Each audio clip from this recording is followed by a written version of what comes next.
বন্ধুরে দেখবেন এই কুকুরের মাঝে তিনটা স্বভাব দেখা যায়। কুকুর দেখবেন মানুষকে বড় ভালোবাসে। কেন? কারণ কুকুররে বানাইছে আদম নবীর দেহ থেকে মাটি নিয়া। এই কুকুরের মাঝে আরেকটা স্বভাব আছে, সামনে আরেকটা কুকুর আসলে হিংসা করে, ঘাউ ঘাউ কইয়া লইয়া পড়ে। এটার কারণ হইল ওই শয়তানের থুতুটা আদম নবীর শরীরের মধ্যে পড়ছিল, ওই মাটিটা দিয়া কুকুররে আল্লাহ বানাইছে।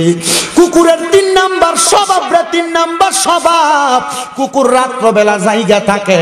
এটার কারণ হইল কুকুরের এই শরীরের ভিতরে জিব্রাইলের হাতের পরশ লাগছে। কারণ ফেরেশতারা ঘুমায় না, কুকুরও ঘুমায় না।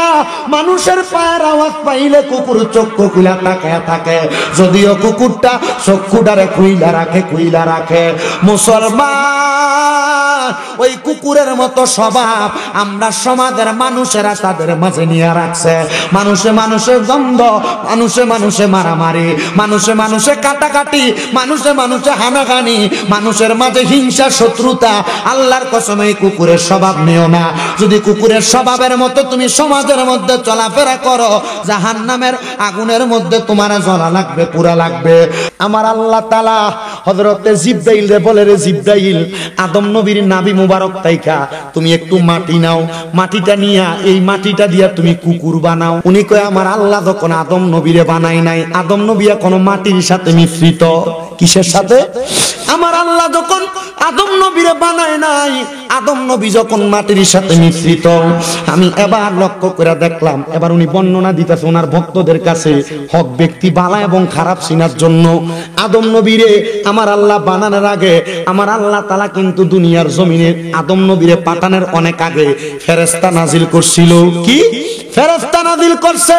ওই ফেরেশতা নাজিল করার পরে আদম আলাইহিস সালাতু ওয়াস সালামের দেহটারে মাটির খামির দিয়া বানায়া রাখছে। আমার আল্লাহ তাআলা এই টাইমে ফেরেশতারে সামনে ডাকলো, ফেরেশতারে সামনে আসো, তাকায়া দেখো আমার সামনে আমি আল্লাহর একটা খলিফা আছে।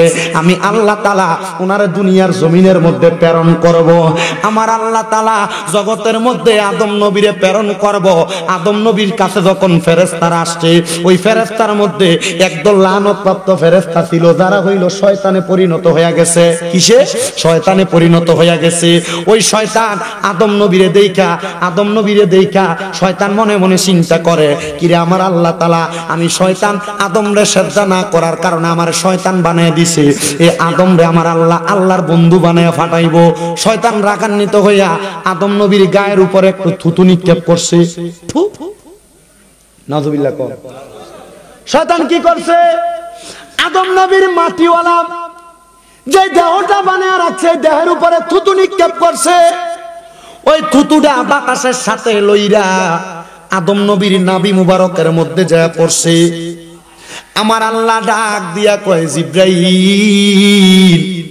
এই শয়তান এমনি তো অভিশপ্ত, শয়তান তো দুনিয়ার জমিনে অভিশপ্ত। শয়তান দেখছো কি কাম করছে? হিংসা কইরা আমার বন্ধুর গায়ের উপরে শয়তান থুতু নিক্ষেপ করছে।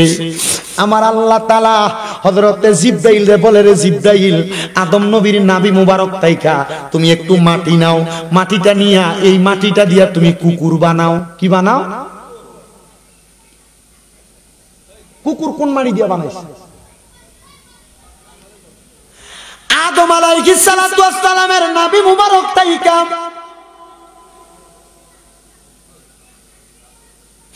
যখন মাটিটা নিয়া কুকুর বানাইছে, এবার আমার আল্লাহ কয়, এই আদম নবীর ভিতরে নূরে মুহাম্মদী দাও। আদম নবী জিন্দা হইছে, শয়তান পালায়া গেছে। আদম নবী আমার আল্লাহ তাআলার কুদরতি কদমের মধ্যে সাজদা প্রদান করছে। বন্ধুরে দেখবেন এই কুকুরের মাঝে তিনটা স্বভাব দেখা যায়। কুকুর দেখবেন মানুষকে বড় ভালোবাসে। কেন? কারণ কুকুররে বানাইছে আদম নবীর দেহ থেকে মাটি নিয়া। এই কুকুরের মাঝে আরেকটা স্বভাব আছে, সামনে আরেকটা কুকুর আসলে হিংসা করে, ঘাউ ঘাউ কইয়া লইয়া পড়ে। এটার কারণ হইল ওই শয়তানের থুতুটা আদম নবীর শরীরের মধ্যে পড়ছিল, ওই মাটিটা দিয়া কুকুররে আল্লাহ বানাইছে। কুকুরের তিন নাম্বার স্বভাব রে, 3 নাম্বার স্বভাব। কুকুর রাত্রবেলা জায়গা থাকে, এটার কারণ হইল কুকুরের এই শরীরের ভিতরে জিব্রাইলের হাতের পরশ লাগছে। কারণ ফেরেশতারা ঘুমায় না, কুকুর ঘুমায় না। মানুষের পায়ের আওয়াজ পাইলে কুকুর চক্ষু খুলে তাকায় থাকে, যদিও কুকুরটা চক্ষুটারে খুইলা রাখে। মুসলমান, ওই কুকুরের মতো স্বভাব আমরা সমাজের মানুষেরা তাদের মাঝে নিয়ে রাখছে। মানুষে মানুষে দ্বন্দ্ব, মানুষে মানুষে মারামারি, মানুষে মানুষে কাটাকাটি, মানুষে মানুষে হানাহানি, মানুষের মাঝে হিংসা শত্রুতা। আল্লাহর কসম এই কুকুরের স্বভাব নিও না। যদি কুকুরের স্বভাবের মতো তুমি সমাজের মধ্যে চলাফেরা করো, জাহান্নামের আগুনের মধ্যে তোমার জ্বলা লাগবে, পুরা লাগবে। তাফসীর রুহুল বয়ানের 600 নম্বর পৃষ্ঠার 2 নম্বর জিলের মধ্যে সুন্দর করে বর্ণনাটা দেওয়া। আমি একটা সুন্দর ইসলামের বাস্তব কাহিনী কিতাব থেকে এই ঘটনাটা পড়ার পরে বুঝতে পারলাম, আমার আল্লাহ তাআলা দুনিয়ার জমিনের মধ্যে মানুষ যেমন বানাইছে, কুকুররেও তেমন বানাইছে। প্রত্যেকটা জাতিকে বানানোর পেছনে আমার আল্লাহ তাআলা কয়েকটা কার্যকারিতা রাখছে। এর মধ্যে একটা কার্যকারিতা, আল্লাহ তাআলা মানবরে বানায়া আমার আল্লাহ কয়, বান্দা ওয়ামা খালাকতুল জিন্না ওয়াল ইনসা ইল্লা লিয়াবুদুন। হে বান্দা, মানব জাতি আর জিন জাতিকে আমি আল্লাহ তাআলা এমনে বানাই নাই।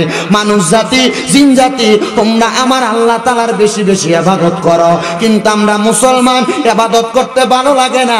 হে আমার এই আজকের এই বাজিতপুরের, দিলালপুরের, শাহনগরের যুব সমাজের ভাইয়েরা, যুব সংগঠনের ভাইয়েরা, এলাকার দাড়ি পাকা মুরব্বীরা, ইবাদত করতে কেন ভালো লাগে না?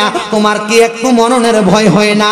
ওই কবরের আযাবের মধ্যে তোমার এমন শাস্তি দেওয়া হইব, আজরাইল যখন তোমার রূহ কবজ করব, একটা জীবিত বকরিকে চামড়াটা টাইনা ছিললে তার যত কষ্ট হয়, আজরাইল যখন একটা মানুষের শরীর থেকে রূহটা টাইনা নিয়ে যাইব, এত কষ্ট তোমার হইব। আল্লাহর দোহাই লাগে, আল্লাহ তাআলার একটু বেশি বেশি করে ইবাদত করো, দেখবা আমার আল্লাহ তাআলা তুমি বান্দাটারে দুনিয়া এবং আখিরাতের মধ্যে কামিয়াব বানাইবো। যার নাম হযরতে আবুল খায়ের রহমতুল্লাহ আলাইহি, উনি বলতেছে, আমি দুনিয়ার জমিনের মধ্যে যখন ভালোভাবে চলতে লাগলাম, দুনিয়ার খানা পিনা আমার কাছে আর ভালো লাগে না।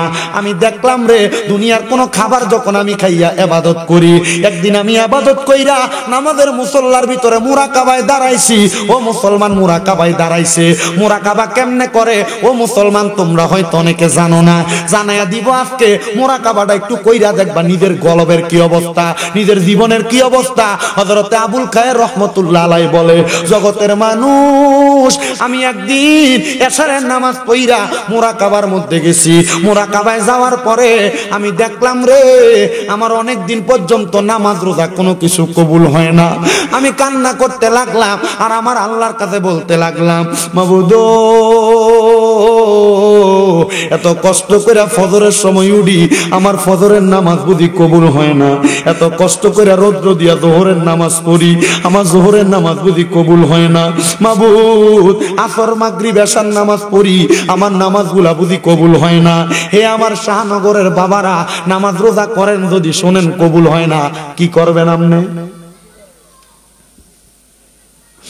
আল্লাহর ওলি হযরত আবুল খায়ের ডাক দিয়া কয়, জগতের মানুষেরা রে, আমি যখন দেখলাম আমার নামাজ রোজা কবুল হয় না, আমি আমার আল্লাহর কাছে সাজদার ভিতরে পইরা পইরা কান্দি আর ডাক দিয়ে কইলাম, মাবুদ, এত কষ্ট করে নামাজ পড়ি, আমার নামাজ বুঝি তোমার কাছে কবুল হয় না। হে পর্দার অন্তরালের মা, তোমরা অনেকের নামাজ কবুল হয় না তোমার স্বামীর মনে কষ্ট দেওয়ার কারণে, তোমরা অনেকের নামাজ রোজা কবুল হয় না বেপর্দা চলার কারণে, তোমরা অনেকের নামাজ রোজা কবুল হয় না জবানের ব্যবহার খারাপ করার কারণে। হে আমার যুবক ভাইরা, মুরব্বী বাবাজিরারে শুনালো, তোমরা অনেকের নামাজ রোজা কবুল হয় না মা বাবার কলিজা আঘাত দেওয়ার কারণে, তোমরা অনেকের নামাজ রোজা কবুল হয় না মিথ্যা কথা বলার কারণে, তোমরা অনেকের নামাজ রোজা কবুল হয় না হারাম খাওয়ার কারণে। আল্লাহর ওলি ডাক দিয়ে কই, আল্লাহ,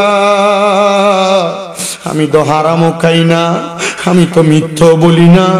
ও আল্লাহ, এত কষ্ট করে নামাজ পড়ি, আমার নামাজ কেন কবুল হয় না? আমার আল্লাহ পক্ষ থেকে একটা গায়েবী আওয়াজ আসছে, রে আবুল খায়ের, হে আল্লাহর বান্দা, তুমি বলতেছো তুমি নামাজ পড়ো কিন্তু হালাল খাবার খাও।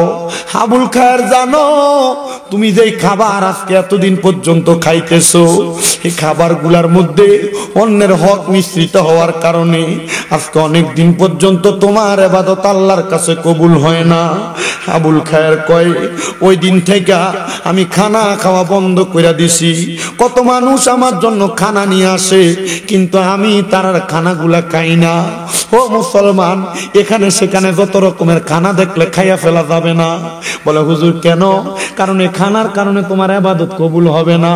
ইবাদত কবুল হওয়ার মূল সত্য হলো হালাল খানা খাওয়া। এই জন সেই জন তোমার চা খাবায় তার চা খাও, এই জন সেই জন খানা খাবাও তার খানা খাও।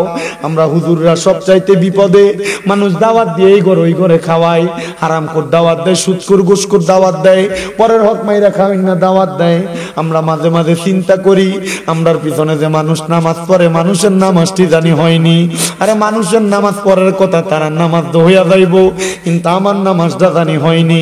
আমি কত মানুষকে বলি, ওয়াজ মাহফিলে বলি, আমরারে হারাম টাকা দিয়া খানা খাওয়াইও না। মুসলমান ইমানদার আবুল খায়েরকে আমি খানা বন্ধ করে দিলাম, কোন মানুষের খানা খাই না। এবার আমি দেখতাছি আকাশ থেকে রিমঝিম রিমঝিম করে বৃষ্টি পড়তেছে। আমার কাছে আমার বলতে কিছু নাই, আমার কাছে আমার একটা সম্পদ ছিল, আমার নামাজের মুসল্লা। আমি আমার নামাজের মুসল্লাটা বৃষ্টির পানির মধ্যে ধুইলাম, ধোয়ার পরে বৃষ্টির পানিতে ভিজাইয়া বৃষ্টির পানি নামাজের মুসল্লার ভিতরে আটকাইলাম। যখন আমার ক্ষুধা লাগে, বৃষ্টির পানি চাইপা চাইপা আমি আবুল খায়ের খাই। কিন্তু 5 দিন পরে আমার বৃষ্টির পানি আমার নামাজের মুসল্লা থেকে শুকিয়ে গেছে, আর বৃষ্টি হয় না। আমি বড় হতাশাগ্রস্ত। আমি নামাজ পড়ি, আল্লাহর কাছে কান্দি, ও আল্লাহ, এখন তো আর পরের হকও খাই না, আমার নামাজ কি তুমি কবুল করো? হঠাৎ করে আমি ঘুমের ঘরে দেখলাম আমার ঘরের মধ্যে নুরানি চেহারাওয়ালা একটা ব্যক্তি হাজির হয়ে গেছে। জিগাইলাম, কে আপনি? উনি ডাক দিয়া কয়, আমার নাম হলো বেলায়েতের সম্রাট হযরত আলী রাদিয়াল্লাহু তাআলা আনহু। কেমনে গো আপনি আমার ঘরে আসলেন? উনি কয়, আমি একা আসি না, আমার পেছনে তাকায় দেখো কে। বলে কে? বলে উনি হইল মুহাম্মাদুর রাসূলুল্লাহ সাল্লাল্লাহু আলাইহি ওয়াসাল্লাম। ওই নবী কেন আমার ঘরে আসছে? বলে ওই নবী কেন আসছে পরে জানবা। ওনার ডাইনে তাকাও, বলে ওনার ডাইনে দেখা যায় আবু বকর সিদ্দিককে। ওনার বামে তাকাও, বলে ওনার বামে হযরত ওমর রাদিয়াল্লাহু তাআলা আনহুরে দেখা যায়। ওনার পেছনে তাকাও, ওনার পেছনে হযরত ওসমান জিন নুরাইন রাদিয়াল্লাহু তাআলা আনহুরে দেখা যায়। এবার ওই পাগলা ডাক দিয়া কয়, আমি যখন ঘরের মধ্যে কান্না করতে করতে ঘুমায় গেলাম, আমি দেখলাম আমার ঘরে আইসা হযরতে মৌলা আলী আমারে ডাকতাছে। আমি ঘুম থেকে জায়গা গেলাম আর জিজ্ঞাসা করলাম, কেন গো আমারে ডাকেন? বলে রহমতের নবী তোমার ঘরে আসছে, ওঠো ওঠো ওঠো, রহমতের নবীর ডাকে সাড়া দাও। এবার রহমতের নবীর ডাকে সাড়া দিয়া হযরতে আবুল খায়ের আল্লাহর বান্দা ডাক দিয়া কই, ইয়া রাসূলুল্লাহ, ইয়া হাবিবাল্লাহ, নবী গো, ও মায়ার নবী, আজকে অনেক দিন পর্যন্ত আমি নিজে খানা খাই না, কি দিয়ে আপনারে মেহমানদারি করব? কান্না করতে করতে ঘুমিয়ে গেছি। মেঘের পানি খাইয়া আমি আমার সময় কাটাইছি, বৃষ্টির পানি খাইয়া।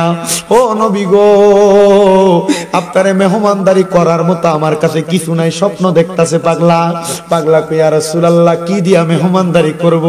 আমার নবী কয়, পাগল, ইবাদত কবুল করানোর জন্য পরের হক খাও নাই, মানুষের ঘরে খাও নাই, বৃষ্টির পানি খাইয়া সময় কাটাইছ, ক্ষুধার্ত থাকতে থাকতে ক্ষুধার জ্বালায় নামাজের মুসল্লায় ঘুমায় গেছ।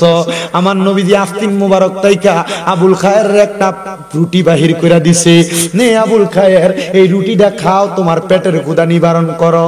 হযরত আবুল খায়ের কয়, ঘুমের ঘরে স্বপনে রহমতের নবীর হাত থেকে পাওয়া রুটিটা আমি অর্ধেক খাইলাম। খাওয়ার পর দেখলাম আমার নবী আমার ঘর থেকে চলে গেছে। আর হঠাৎ করে আমার ঘুমটা ভাঙ্গা গেছে। ঘুমটা ভাঙ্গার পরে আমি হঠাৎ করে জাগ্রত হইয়া বুঝতে পারলাম এটা আমার স্বপ্নে ছিল। কিন্তু আমি আমার ডান হাতে তাকিয়ে দেখি অর্ধেক রুটি আমার হাতে রইয়া গেছে। তার মানে নূরের নবীর স্বপ্ন দেখা নবী যেই রুটিটা তার হাতের ভিতরে দিছে, এটা স্বপ্নে যদিও দেখা থাকে, রহমতের নবী নিজে তার হাতে রুটি দিছে। আপনি যদি হালাল ভাবে চলার জন্য নবীর মুহাব্বত নিয়ে অন্তরে দুনিয়াতে চলতে পারেন, আল্লাহর কসম ও দুনিয়ার মানুষ, আপনি টাকা পয়সার আশা করা লাগবে না, রহমতের নবীর দরবার থেকে আপনারে সহযোগিতা করা লাগবে। জবান খুলে জোরে জোরে বলেন সুবহানাল্লাহ। একজন প্রেমিক আসিল গো সোনার মদিনায়, একজন প্রেমিক আসিল, ওরে যার প্রেমেতে স্বয়ং আল্লাহ দুনিয়া বানায়, হায়রে যার প্রেমেতে স্বয়ং আল্লাহ দুনিয়া বানায়, একজন প্রেমিক আসিল গো না, একজন প্রেমিক আসিল, আর ছিলেন আল্লাহ গোপনের গোপন, আরশ কুরসি করিলেন সৃজন, ওরে আল্লাহর নূর হইতে বানায় হাবিবের নূর খানা, হায়রে আল্লাহর নূর হইতে বানায় হাবিবের নূর খানা, একজন প্রেমিক আসি সোনার মদিনায়, একজন প্রেমিক আসিল গো।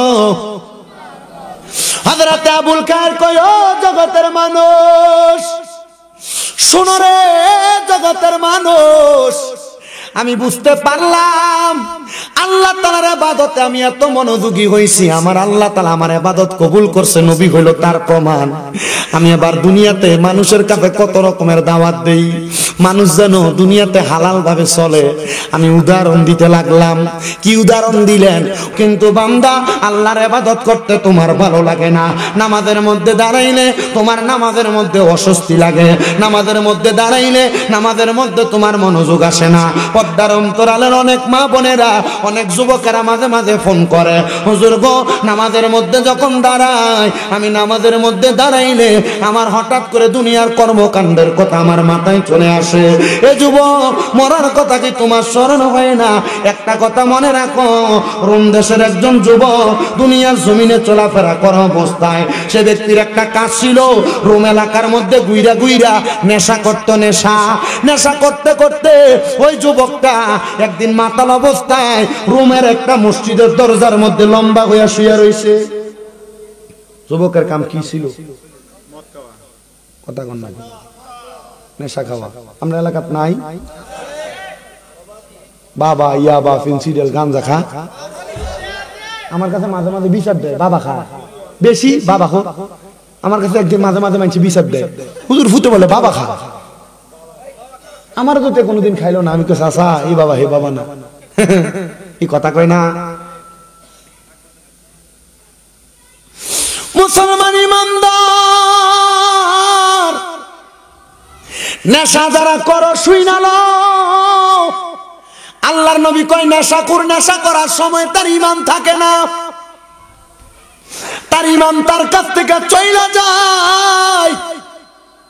হে আমার বাজিতপুরের যুবক, হে আমার বাজিতপুরের মুরব্বী বাবারা, যারা নেশা করো পারলে দাও, তোমার হাত আমার সামনে দাও, পাও আমার সামনে দাও, আমি তোমার পায়ে দইরা বলি নেশার দিকে তুমি তোমার কদম বাড়াইও না। এই নেশা করতে জন্য শাস্তি হইল আমার আল্লাহ তাআলা তাদেরকে লাঞ্ছনাদায়ক আযাবুন শাদীদ যন্ত্রণাদায়ক শাস্তি দিবে।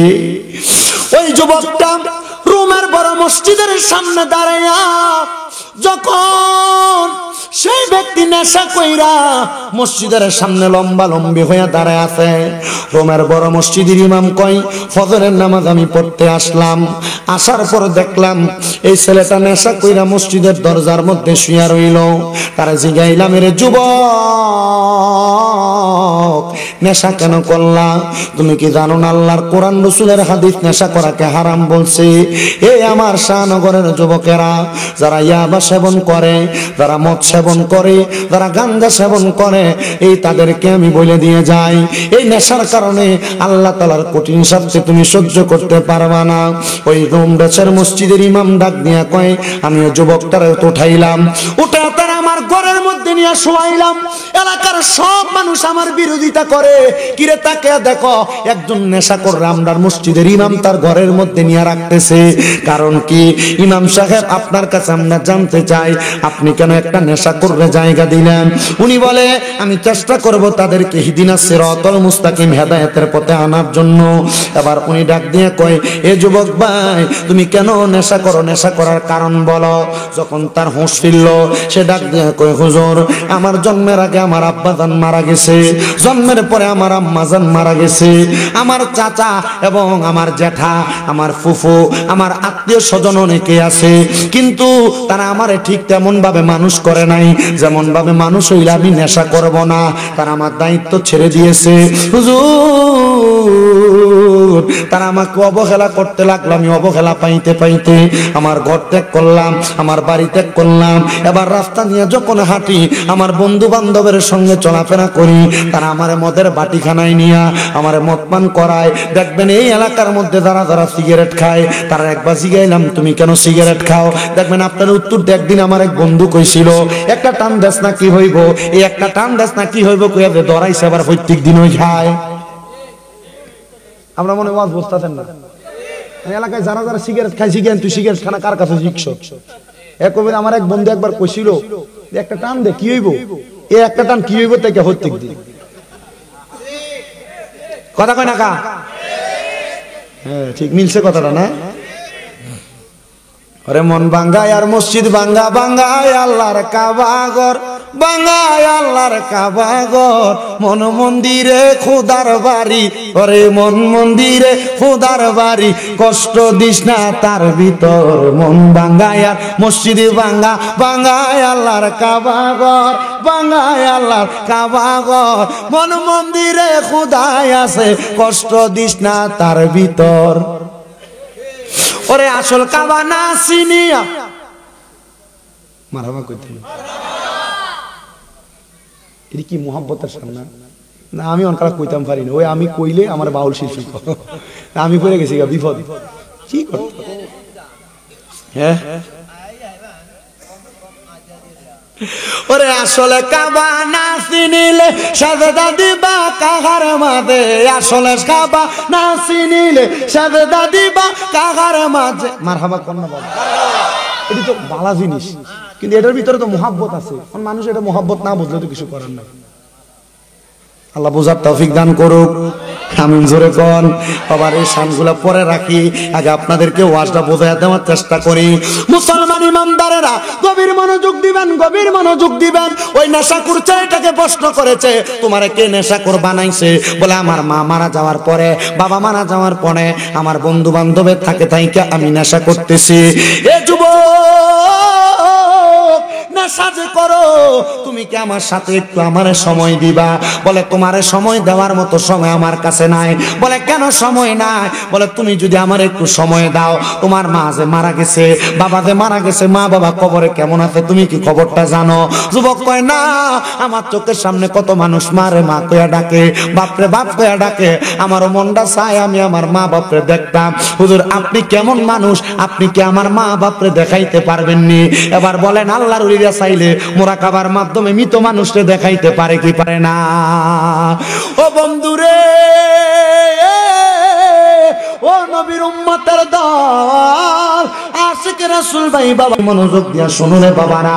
যুবক কয়, হুজুর তাহলে আপনারে আমি 24 ঘন্টা সময় দিলাম, আপনি আমারে আমার মা বাপরে দেখান। ওই ছেলেটা ডাক দিয়া কয়, আমি আবার যখন রোমের মসজিদের ইমাম সাহেবের কাছে আবদারটা করলাম, ইমাম সাহেব কয়, বাবা আমার কাছে যদি তুমি তোমার মারে দেখার জন্য চেষ্টা করো, তাহলে এখন তুমি নেশা করা ছাড়া লাগবো। পোলা কয়, যে মা বাপরে আমি আমার জন্মের আগ থেকে হারাইলাম, যে বাপরে যে মারে জন্মের পরে হারাইলাম, ওই মারে বাপরে দেখার জন্য আমি নেশা ছাড়তে রাজি হুজুর একদিনের জন্য।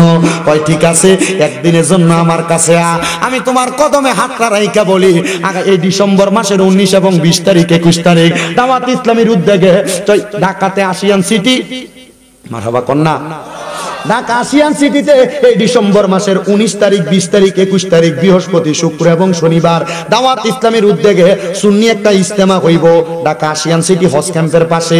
একটা দিন, দুইটা দিন, তিনটা দিনের লাগে ওই ইজতেমাটার মধ্যে যাইবা। বলে হুজুর কি লাগা? সেখানে গেলে তুমি তোমার জীবনের পরিবর্তন বুঝবা। গান বাজনা বহুত করছো, অসুবিধা নাই, তিনটা দিনের লেগে যাইবা। নাচ বাজনা অসুখ করেছো, তিনটা দিনের লেগে যাইবা। তোমাদের করিমগঞ্জ থেকে নাকি বাস ছাড়বো, কিশোরগঞ্জ থেকে বাস ছাড়বো, মাংনা লইয়া যাইবো, একটু যাইবা। বলে হুজুর কেন? কারণটা কি? এখানে গেলে নবীর প্রেম শিখবা, নামাজ শিখবা, রোজা শিখবা। যুবক কয় মা বাপরে দেখার লাগে একদিন আমি নষ্ট করতে পারি। এটা নষ্ট না, নষ্ট না, এটা হইলো আমার আল্লাহর দেওয়ার জন্য একটা নির্দিষ্ট সময়। যুবকটা কয় ওই দিন আমি আর নেশা করলাম না, ফজরের নামাজের সময় আমি হুজুরের কাছে আইলাম, আমারে ফজর পড়াইছে, জোহর পড়াইছে, কিন্তু কোনো কিছু কয় না। আসর পড়াইছে, কোনো কিছু কয় না। মাগরিব পড়াইছে, কোনো কিছু কয় না। এশা পড়াইছে, কোনো কিছু কয় না। এশার নামাজটা পড়াইয়া হুজুর আমারে হাতে নিয়া হাঁটতে হাঁটতে পাহাড়ের গুহার দিকে যাইতেছে। আমি কই কি রে, সারাদিন তো কিছু বললো না, এখন কেন পাহাড়ের গুহার মধ্যে নিয়ে যায়? বুঝতে পারলাম মনে হয় এই জায়গায় মনে কোনো ঘটনা আছে। আল্লাহর ওলি ডাক দিয়া কই আমি বড় চিন্তায় পড়ে গেলাম, আবেগের বশত তো বললাম তারা আমি তার মা বাপরে দেখাইমু। এবার আমি চিন্তা করতে লাগলাম কেমনে আমি তার মা বাপরে দেখামু। মা বাপ তো মইরা গেছে গা। ও মুসলমান, মাঝে মাঝে মা বাপরে স্বপ্ন দেখো। কি লাগে স্বপ্ন দেখো একবার তো চিন্তা করো না। যদি দেখো মা স্বপ্নে দেখা দিছে, বাপ স্বপ্নে দেখা দিছে, দাদা স্বপ্নে দেখা দিছে, দাদি স্বপ্নে দেখা দিছে, বুঝবা তারা কবরের মধ্যে বড় বিপদে আছে। এর লাগে তোমরারে দেখা দেয়, তুমি তার লেগে দোয়া করবা বিদায়। এজন্য দেখবেন আমরা সমাজের মানুষ স্বপ্ন দেখলে মারে বাপরে দাদারে দাদিরে এরা মিলাদ পড়ায়, দোয়া করায়। এটার উদ্দেশ্য হইল তারার জন্য দোয়া করব, এজন্য স্বপ্ন দেখায়। মুসলমান কষ্ট হয়নি আপনার? আর আল্লাহর ওলি কয় আমি তারে নিয়ে যাইতে লাগলাম ওই পাহাড়ের গুহার মধ্যে। গুহার মধ্যে যাইয়া আমি নামাজের নিয়ত করলাম 2 রাকাত। কয় রাকাত? 2 রাকাত নামাজের নিয়ত করলাম। 2 রাকাত নামাজের নিয়ত কইরা আল্লাহু আকবার কইয়া দাঁড়াইলাম। আল্লাহু আকবার কইয়া দাঁড়ানোর সাথে সাথে আমি নামাজের মধ্যে কেরাত করতে লাগলাম। সূরা ফাতিহা পড়লাম। সূরা ফাতিহার সাথে বড় একটা সূরা পড়লাম। ওই যুবক আমার সাথে নামাজ পড়ে। আমি সূরা ফাতিহা পড়া প্রথম রাকাত শেষ করলাম, দ্বিতীয় রাকাত পড়লাম, সূরা ফাতিহা পড়লাম। ফাতিহার পরে 3 বার সূরা ইখলাস পড়লাম। আমি আবার দ্বিতীয় রাকাত পড়লাম, শেষ করলাম। সালামটা ফিরাইয়া আমি সিজদা দিলাম। আমি সিজদা থেকে মাথা উঠাই না। ওই যুবকটা বলতেছে আমি দেখলাম উনি আর সিজদা থেকে মাথা উঠায় না। কিরে কেন মাথা উঠায় না? না উঠানোর কারণটা কি? বলে মাথা না উঠানোর কারণ হইল উনি এখন আর মাথা উঠায় না। আল্লাহর ওলি গো কেন আপনি মাথা উঠান না? আল্লাহর ওলিকে আমি চিন্তা করতে লাগলাম, তার লগে যে ওয়াদা করলাম তার মা বাপরে দেখাইমু, এখন তো আমি আর তার মা বাপরে দেখাইতে পারতেছি না। হঠাৎ করে সিজদার মধ্যে যাওয়ার পর আমার মাথায় একটা বুদ্ধি আইয়া পড়ছে। আল্লাহর ওলি বলে বুদ্ধিটা হইল আল্লাহর কোরআনের একটা আয়াত। কি বুদ্ধিটা হইল? আল্লাহর কোরআনের একটা আয়াত। ওই আয়াতটা হইল ওয়া মিনাল লাইলি ফাতাহাজ্জাদ বিহি নাফিলাতাল লাকা আসা আইয়াবাসাকা রাব্বুকা মাকামাম মাহমুদা। জবান করে ধরে পড়েন আল্লাহু আকবার। এই আয়াতটা মনে হইছে, আমি আয়াতটা মনে কইরা আমি এবার ওই যুবকরা বললাম যুবক তাহাজ্জুদের নামাজ পড়ো। যুবক কই হুজুর আল্লাহর দোহাই কোনদিন তো নামাজ ওই পড়ছি না, তাহাজ্জুদ পড়াম কেমনে? আল্লাহর ওলি একটা ডাক দিয়া কয় যুবক ও আমি প্রথম যেমনে 2 রাকাত নামাজ পড়ছি তাহাজ্জুদ পড়ে এমনে। উনি কই আমি তাহাজ্জুদ নামাজটা তারে পড়াইছি। মা বোনেরা মনে যোগ্য তারার পেটে সন্তান আসে না, সংসারে বরকত হয় না, কামাই রুজির মধ্যে বরকত হয় না। তাহাজ্জুদের নামাজ পড়বা দেখবা পেটে সন্তান আইব, তোমার স্বামীর কামাই রুজির বরকত হইব, রোগ বালা মুসিবত দূর হইব। মা গো মা ওই তাহাজ্জুদ নামাজটা এমনে পড়ে সূরা ফাতিহা প্রথম রাকাতে লগে একটা সূরা মিলাইবা, দ্বিতীয় রাকাতে সূরা ফাতিহা, দ্বিতীয় রাকাতে সূরা ফাতিহার লগে 3 বার সূরা ইখলাস কইরা 2 রাকাত, এমন ভাবে 4 রাকাত, এমন ভাবে 8 রাকাত, এমন ভাবে 12 রাকাত, যত বেশি পড়তে পারো দেখবা তাহাজ্জুদের বরকতে আল্লাহ সব দিব। বলে হুজুর কেমনে? মা আয়েশা সিদ্দিকা হাদিস বর্ণনা করে যখন এই আয়াত নাযিল হইছে আয়াতের মানে হইল নবী আপনি রাতের কিছু অংশে তাহাজ্জুদের নামাজ পড়েন, অতি সত্বর আপনারে মাকামে মাহমুদ প্রশংসার দরজা দেওয়া হবে। আম্মা জান আয়েশা ডাক দিয়া কয় জগতের মানুষ আমি তাহাজ্জুদের নামাজটা যখন পড়তে দেখলাম দেখলাম আমার নবীরে, আমি দেখছি আমার নবী লম্বা লম্বা সেজদা দিতেছে। নবীজি কোনোদিন এত লম্বা লম্বা সেজদা দিছে না। আমার নবী যখন নামাজ শেষ করছে, আমি আমার দয়াল নবী রহমাতুল্লিল আলামিন নবীরে দিগাইলাম, ইয়া রাসূলুল্লাহ, ইয়া হাবিবাল্লাহ, নবী গো, এত লম্বা সেজদা তো কোনোদিন আপনার আমি দিতে দেখলাম না, আজকে লম্বা সেজদা দিছেন। আমার নবী মা আয়েশার দিকে যখন তাকাইছে, মা আয়েশা একটা ডাক দিয়া কয়, জগতের মানুষ, আমি তাকায়া দেখলাম আমার নবীজির চোখ মুবারক গুলা ফুইলা গেছে। কারণটা হইলো আমার নবীজি কান্না করতে সেজদার ভিতরে যাইয়া। মা আয়েশা ডাক দিয়া কয়, নবী গো, ও দয়াল নবী গো, আমার আল্লাহ না আপনার জান্নাতের মালিক বানাইতে, নবী গো, আপনি কেন নামাজের সেজদার ভিতরে যাইয়া কান্দেন? আমার নবী কয়, আয়েশা, ও আয়েশা, আমার আল্লাহ কইছে আমি নবী যদি তাহাজ্জুদের নামাজ পড়ি আমারে মাকামে মাহমুদ দিব। আমি আল্লাহর কাছে কান্তাছি, আল্লাহ আমার উম্মত তো আমি নবীরে ভালোবাসে, আমার উম্মত যদি তাহাজ্জুদের নামাজ পড়ি আপনি আমার উম্মতরে কি দিবেন? আমার আয়েশা কই, নবী গো, আমার আল্লাহ আপনারে কি বলছে? নবী কয়, আয়েশা, আমার আল্লাহ খবর দিছে আমার উম্মত যদি তাহাজ্জুদের নামাজ পড়ে আমার আল্লাহর কাছে যা চাইবো আমার আল্লাহ তা দিব। আমার দাড়ি পাকা মুরব্বী বাবা, জীবনে গুনাহ তো অনেক করছো, তোমার রাত্র 2টা-3টার দিকে ঘুমটা ভাঙ্গা যায় আর তোমার চোখ লাগে না, সময়টা ব্যয় কইরো না, ওযুটা কইরা ঘরের ভিতরে তাহাজ্জুদ নামাজ পড়ো। হে মা বোনেরা, তোমার ঘরের ভিতরে বরকত নাই, আল্লাহর দোহাই লাগে তাহাজ্জুদ নামাজ পড়ো। তোমার গর্ভে সন্তান হয় না, কত ডাক্তার কবিরাজ দেখাইছো, আল্লাহর দোহাই তাহাজ্জুদ নামাজ পড়ো। হে যুবক ভাইয়েরা, বিদেশ যাওয়ার কত চেষ্টা করো, যাইতে পারো না, মেডিকেলে আসে না, তাহাজ্জুদ নামাজ পড়ো। হে ব্যবসায়ীরা, ব্যবসার মধ্যে লস খাইতাছো, তাহাজ্জুদের নামাজ পড়ো। এ চাকরিওয়ালারা, চাকরি কইরা টাকাতে বরকত পায় না, তাহাজ্জুদের নামাজ পড়ো। দেখবারে আমার আল্লাহর গোপন ভান্ডারের কত ধন সম্পদ আমার আল্লাহ তাআলা অবাক ভাবে তোমার দিয়া দিছে, কিন্তু এখানে তো অনেক মানুষ আছে 5 ওয়াক্ত নামাজ ওই পড়ে না, তাহাজ্জুদের নামাজ কেমনে পড়বো? দেরে আব্বা, তোর পাও আমার সামনে দে, আমি আমার জিহ্বা লাগে তোর পাও আমি পরিষ্কার করে দিমু। দেরে মা, তোর পাও আমার সামনে দে, আমি আমার জিহ্বা লাগে তোর পাও পরিষ্কার করে দিমু। তবুও 5 ওয়াক্ত নামাজ ছাড়িস না। আল্লাহর কাছ থেকে যদি অসংখ্য বরকত কামনা করো, তাহাজ্জুদের নামাজ পড়ো, দেখবা আমার আল্লাহ তাআলা অসংখ্য রহমত আর অসংখ্য বরকত দিব।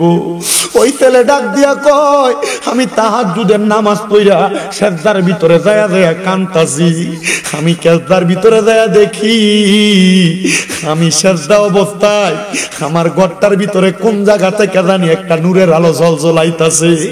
আমি মাথাটা উঠে দেখি আমার সামনে একটা পুরুষ আর একটা মহিলা দাঁড়াইয়া রইছে। আমি জিজ্ঞাসা করলাম, কেডা গো আপনারা?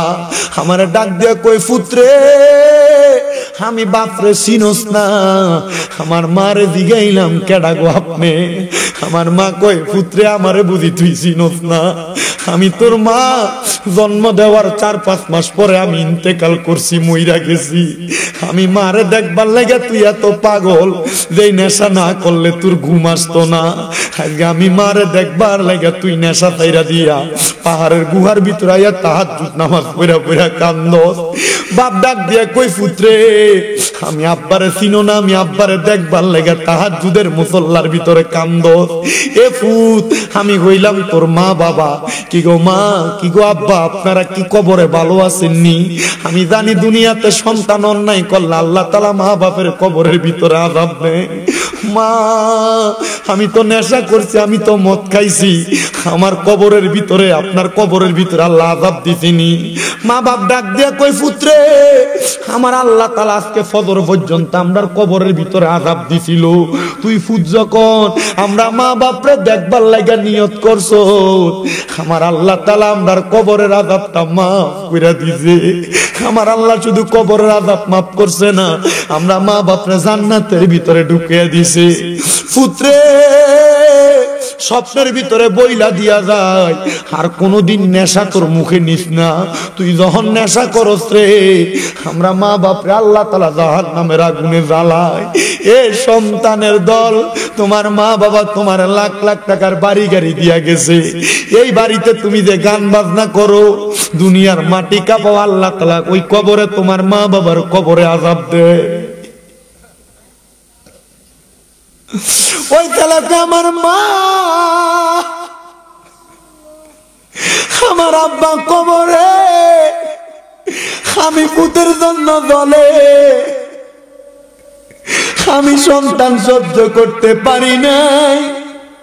হে সন্তানের দল, হে কিশোরগঞ্জের, বাজিতপুরের, দিলালপুরের, শাহনগরের বাবারা, আজকের মাহফিলে বুঝি তোমরা আমারে মাটি দিয়ে আইছো, তোমরার বাপরে কবরে শোয়া দিয়ে আইছো। মা বাপ কবরে কেমন আছে জানো না? সন্তান রে, তাহাজ্জুদ নামাজ পইরা পইরা আল্লাহর কাছে কান্দা দেখো, মা বাপরে কবরে কেমন আছে দেখবা। হে সন্তান, বাবা বিদেশে গেলে ইমু কলের মাধ্যমে ভিডিওতে আব্বারে দেখা যায়, কিন্তু বাপরে যে কবরে শোয়া দিয়া আসো, ওই বাবার খবর তো একবার তুমি লইলা না। ওরে ভালোবাসি তোমায় বাবা, বুকটা যে যাইছি রে, তোমার কথা হৃদয় মাঝে পড়ছে বারে বারে। বাবা তুমি কেমন আছো ছোট মাটির ঘরে, তোমার কথা হৃদয় মাঝে পড়ছে বারে বারে। বাবা গো, ও বাবা, বাবা গো বাবা, ভালোবাসি তোমায় বাবা, বুকটা যে যাইছি রে, তোমার কথা হৃদয় মাঝে পড়ছে বারে বারে। ওরে দরজাটা খুলতে খেয়ে যাই ধোকা, বাবা বুঝি বলছে এলে নাকি খোকা, বুকের ভিতরটা লড়ে চড়ে ওঠে, সবাই আছে শুধু বাবা নেই, শুধু বাবা নেই। এ শাহনগরের যুবক, এ শাহনগরের মুরব্বী বাবা, এ শাহনগরের পর্দার অন্তরালের মা বোনেরা, তোমরা বুঝি বাবা কবরে, চোখের সামনে বয়স্ক কত মুরব্বীরা ঘুরে, মনে কইরা দেখো আব্বার কাছ থেকে 2 টাকা পাখিওয়ালা নোটটা নিয়ে তুমি ফুটে স্কুলে যাইতা, কিন্তু তোমার সামনে কত মুরব্বীরা ঘুরে, কিন্তু তোমার আব্বা কবরে আব্বারে 100 টাকা হাত খরচের লাগা দিতে পারো না। তোমার মা তোমার বড় কষ্ট করে মানুষ করছে, আজকে তোমার ওই মা দুঃখিনী অন্ধকার কবরে, 3.5 হাত মাটির ঘরে, বাঁশমুড়ার নিচে পুকুরের পারে শোয়া দিয়ে আসতো মা ডারে। ওই মার খবর তো একবার লইলা না, মা জননী কবরে কেমন আছে। ওই মা ঘরে 3 টুকরা মাছ রানলে, আব্বা দুপুরে মাছের টুকরাটা খাইতো, তুমি তোমারটা খাইতা, মা মায়ের মাছের টুকরা রাইখা দিত, আমার ফুতে রাত্রবেলা মজা করে বাচ্চা খাইবো। ওই মা খাইতো না, জলটা দিয়া বাচ্চা খাইতো। আজকে অনেক সন্তান ওই মারে জুদা কইরা দিছে, অনেক সন্তান মারে বাদ দেয় না, অনেক সন্তান ওই মা বাপরে আলাদা কইরা দিছে। মা বাপ সকালে এক ঘরে ভাত খায়, দুপুরে আরেক ঘরে ভাত খায়, রাত্রবেলা আরেক ঘরে ভাত খায়। কোন ফুট যদি ওই মা বাপরে জুদা কইরা দিয়া থাকো, পারলে দে তোর পাও আমার সামনে দে, আমি স্বামীর দাদা দিব্যা দিয়া তোর পাও পরিষ্কার কইরা দেই। বলে হুজুর কেন? কারণ ওই মা বাপরে আলাদা কইরা দিয়া তুই আমার মাহফিল শুনবি শুনবি, তোর শ্রোতার মতো শ্রোতার আমার দরকার নাই। যদি এই পুরা কিশোরগঞ্জের বড় আলেম দিয়া তুমি ওয়াজ করাও আর মা বাপের কলিজা আঘাত দাও, মা বাপরে বাদ না দাও, আল্লাহর কসম এমন ওয়াজ দিয়া তোমার কোনো লাভ হবে না। ও আদা করো যদি ওই মা বাপরে কষ্ট দিয়া থাকো, ওই মা বাপরে ধমক দিয়া থাকো, ওই মা বাপরে আলাদা করে দিয়া থাকো, আজকে এখান থেকে বাড়িতে দেয়া মা বাবার পাউডির ভিতরে ধরবা, ধরে বলবা মা আল্লাহর রাস্তা আমারে মাফ করে দেন, আব্বা ধমক দিছি আর ধমক দিতাম না, আমারে মাফ করে দেন। কারণ কি জানো, যারা টাকা আছে মা বাপ নাই চিন্তা করে তারা একদিন জিগাইও, হেরা কইবা আমার কাছে টাকা দে কিন্তু আমি আমার বাপরে 500 টাকা দিয়ে কিনে একটা লুঙ্গি পরাইতে পারি না। মাফিরা লুঙ্গিটা পরছে রে, মাফিরা কাপড়টা পরছে, ওই মা কাপড় রাস্তা থেকে 5 টাকা কইলা তুমি পুতরে দিছে, আজকে তোমার কাছে লাখ লাখ টাকা, ওই মা রে 500 টাকা দিয়ে কিনে একটা কাপড় পরাইতে পারো না, ওই মা কবরে শুয়ে রইছে। এ সন্তান, টাকা পয়সা দিয়া কি করবা যদি তুমি ওই রত্নগুলা বাইতা থাকতে যত্ন না করো? আল্লাহর দোহাই লাগে, ওই মা বাপ বাচ্চা থাকলে বাড়িতে যাইয়া মা বাবার পাউডি ধইরা কইবা মা ও বাপ আমারে মাফ কইরা দেন। ওই মা বাপ মাফ না করলে আল্লাহ তোমারে মাফ করতো না। আল্লাহর নবী কয় সাকাতুর রব্বি ফি সাকাতিল ওয়ালিদাইন, আম্মা আব্বার অসন্তুষ্টিতে আমি আল্লাহ রাগান্বিত হইয়া যাই। আল্লাহ রাগান্বিত হইলে ময়দানে মাশরে ধরা খাইয়া যাইবা। ওই আম্মা আব্বা যতক্ষণ না বলতে মাফ কইরা দিছি ততক্ষণ পর্যন্ত তুমি তোমার মা বাপের পাও ছাইরো না। আজকের এই বাজিতপুরের দিলালপুরের শাহনগরের মাহফিল কবুল হইব কি হইব না এটার গ্যারান্টি কেউ দিতে পারবে না। আমি শামীম রেজা একটা গ্যারান্টি দিয়া যাই, আগামী কালকে যখন দেখবা এলাকার মুরব্বিয়া দোকানে বইসা কয় হ্যাঁ শামীম রেজার ওয়াজ শুই না, আমার ফুতে বাড়ির যে আমার পায়ে ধরে মাপ চাইছে, তখন মনে করবা মাহফিল সফল হয়ে গেছে। অনেকে চিন্তা করে হুজুর আমি তো আমার মা বাপের লগে কোনো অন্যায় করছি না, আমিও কি মাপ চাইতাম? আমি বলবো সন্তান রে, আম্মা আব্বার পায়ে ধরলে সন্তানের দাম কমে না, ইজ্জত কমে না। মা বাপের পায়ের কাছে শুরু হইবা, সমস্ত জগতের কাছে আল্লাহ তোমারে বড় বানাইবো। আমার তো তত এলেম নাই, মাত্র কুমিল্লা আলিয়ায় কামেল প্রথম বর্ষে পড়ি, কুমিল্লা ভার্সিটিতে বাংলায় ফাইনাল ইয়ারে পড়তেছি অনার্সে। আমার এলেম দিয়া কথা কই না, আমি ক্লাস 6-7 থাকতে মা বাপের পায়ে রাত্রবেলা সুমা দিতে ওয়াজে শুইনা। আমার আল্লাহ এত সম্মান দিতে, আপনারা দোয়ায় কুমিল্লা আমার 6টা মাদ্রাসা চলে। ও বন্ধু, এটা আমার এলেম দিয়া না, আমার মা বাবার কদমে সুমা দেওয়ার কারণে। ওই মা বাবার কাছে মাপ চাইবা, যদি কোনোদিন মনে কষ্ট দিয়া থাকো আজকে মাপটা চাইয়া লাইবা। অনেকে চিন্তা করে হুজুর যারার বাড়িতে বাপ আছে তারা বাড়ির যে বাপের পায়ে ধরবো, আমার তো বাপ নাই, আমি কার পায়ে ধরে মাপ চামু? হুজুর যারার আব্বা আম্মা আছে তারা বাড়ির যে মার পায়ে ধরে মাপ চাইবো, আমার তো মা নাই, আমি কার পায়ে ধরে মাপ চাইবো? এ সন্তান একটু পরে মুনাজাত হবে, আল্লাহর দরবারে দোয়া করা হবে। রব্বির হামহুমা কামা রব্বায়ানি সগীরা বইলা চোখের মনি কোঠার মধ্যে একটা মাছির মাথা পরিমাণ পানি চাইরা কোন সন্তান যদি কান্দে, ওই পানি মাটিতে পড়ার আগে আমার আল্লাহ ওই সন্তানের মা বাবার জীবনের গুনাহ মাফ করে দেয়। মুনাজাত হবে, কানবা, আল্লাহ তোমার মা বাবার কবরের আযাব মাফ করে দিবে।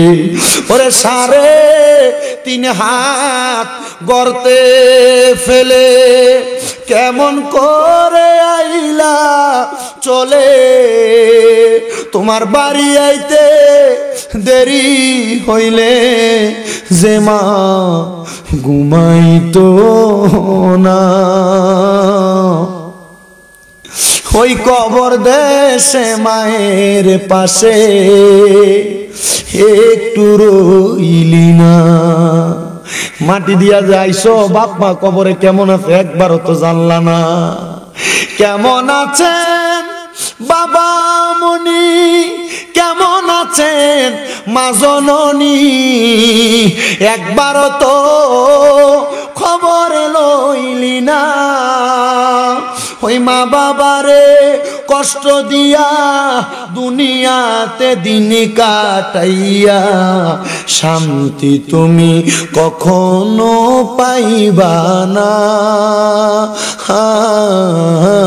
রে কবর দেশের খবর লইলি না।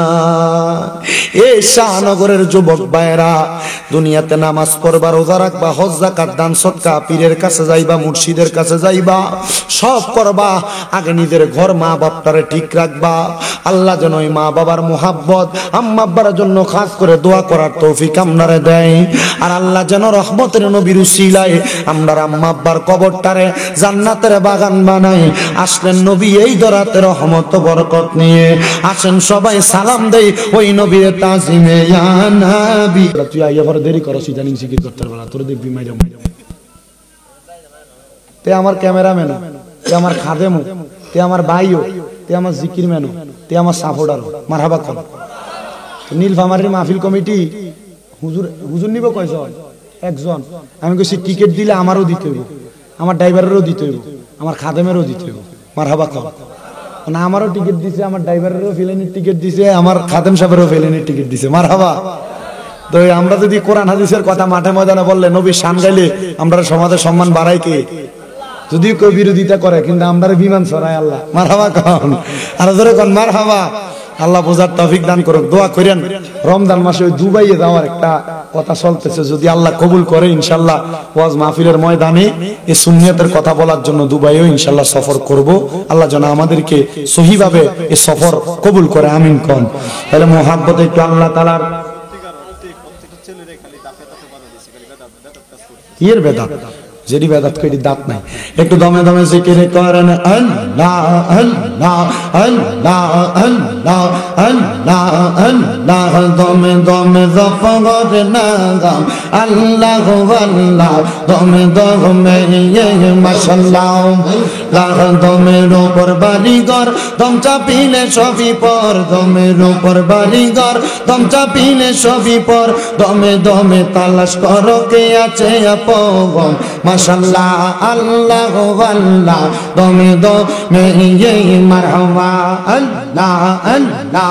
আসিলে তুফান ভাঙবে না ঘরের বান, আসিলে তুফান ছিড়বে না ঘরের বান, মন পাখি উইরা যাইব নিজুম জঙ্গলাহি, দমে দমে মারহাবা আল্লাহ আল্লাহ আল্লাহ আল্লাহ, দমে দমে মারহাবা আল্লাহ আল্লাহ। কেবা তোমার বইনো ভাই সঙ্গের সাথী কেহ নাই, কেবা তোমার বইনো ভাই সঙ্গের সাথী কেহ নাই, পরকালে যাইবার বেলা কাউরে পাইবা না।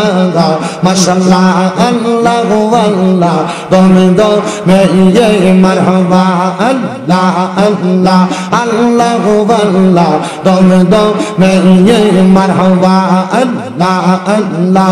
মুশকিল কোশা কেমন দগন চিনিলাই না রে মগন, মুশকিল কোশা কেমন দগন চিনিলাই না রে মগন, যে চিনাছে সে পাইয়াছে অমূল্য রতন, ববে আর নাই রে দগন। মারহাবা ববে আর নাই রে দগন, ববে আর নাই রে দগন। মুশকিল কোশার নাম লই করিয়া শরণ, ববে আর নাই রে দগন। মারহাবা আল্লাহ আল্লাহ।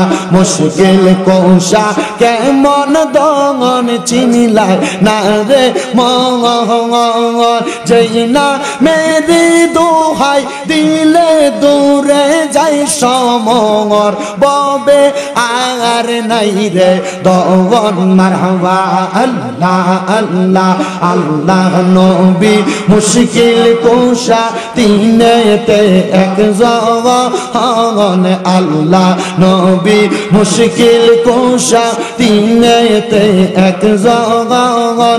হযরত ইমাম হাসান হোসেন দুই ভাই নবী কিসের রতন ববে আর নাই রে দন মারহাবা আল্লাহ আল্লাহ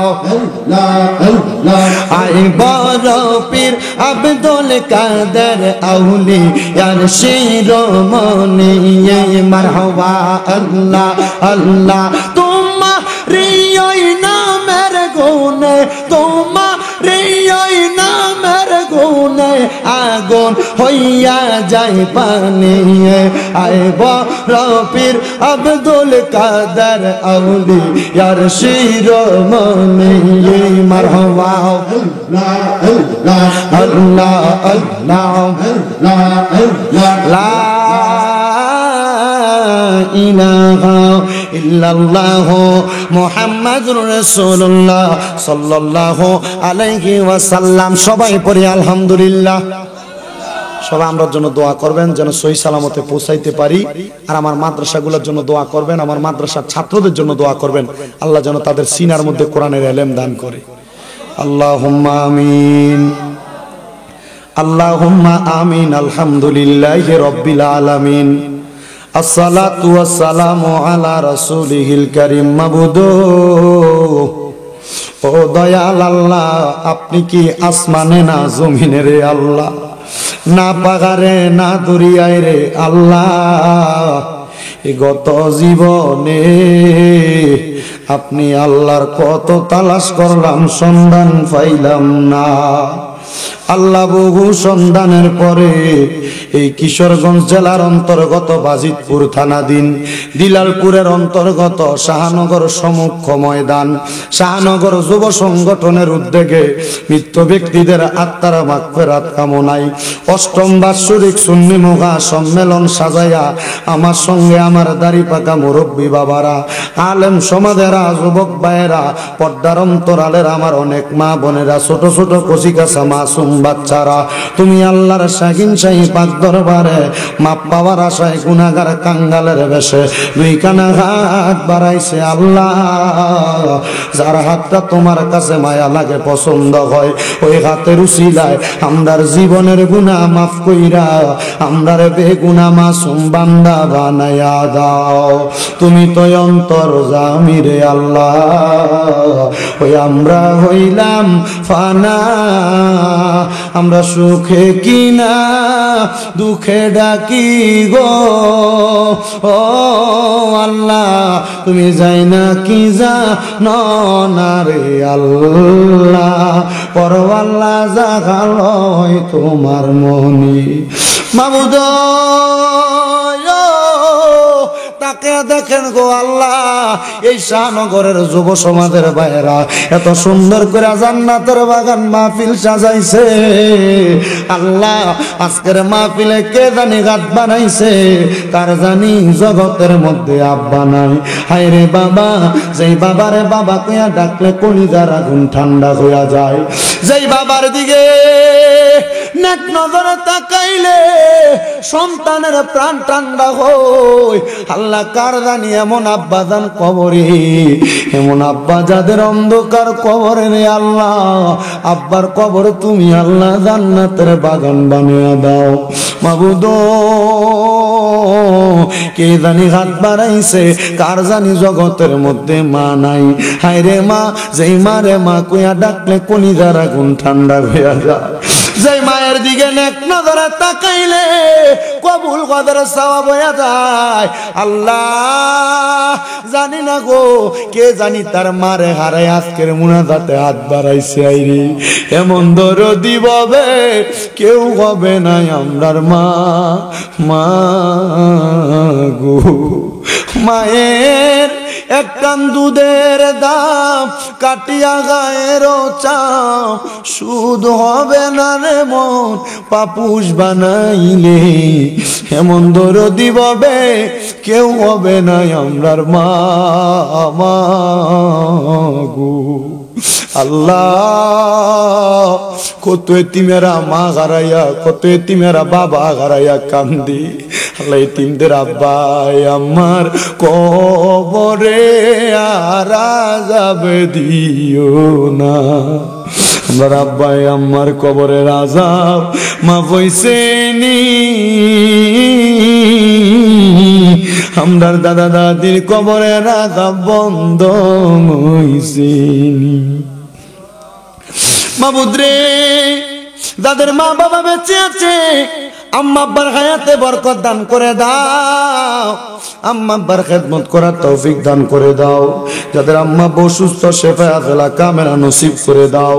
আল্লাহ আম্মা আব্বার খেদমত করে দুনিয়া আখিরাতকে কামিয়াবি করার মতো তৌফিক দাও রব্বুল আলামিন। আল্লাহ আজকের মাহফিলে আমার জবান দ্বারা যতগুলো কথা আসছে আমাকে এবং শ্রোতাদেরকে আমল করার তৌফিক দান করে দাও রব্বুল আলামিন। আজকের এই শাহনগর যুব সংগঠনের মাহফিলে মৃত ব্যক্তিদের আত্মার মাগফিরাত কামনার ৮ম সুন্নি সম্মেলনের আখিরি মুনাজাত হয়ে যায়।